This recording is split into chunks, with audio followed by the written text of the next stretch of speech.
Menanggapi kasus dugaan korupsi di Pertamina, Menteri Energi dan Sumber Daya Mineral Bahlil Lahadalia akan melakukan evaluasi terkait tata kelola hingga membenahi perizinan impor BBM. Bahlil bilang ia menghargai proses hukum yang sedang berjalan kini dan ia menghargai asas praduga tak bersalah terhadap kasus yang tengah diselidiki.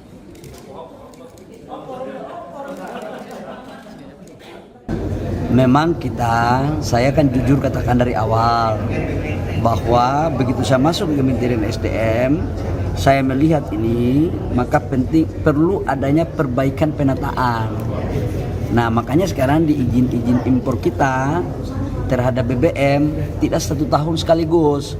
Kita bikin per 6 bulan supaya ada evaluasi per 3 bulan. Di ESDM itu sebelum kita audit kualitas kita akan melakukan penataan terhadap sistem pengelolaan BBM dan LPG.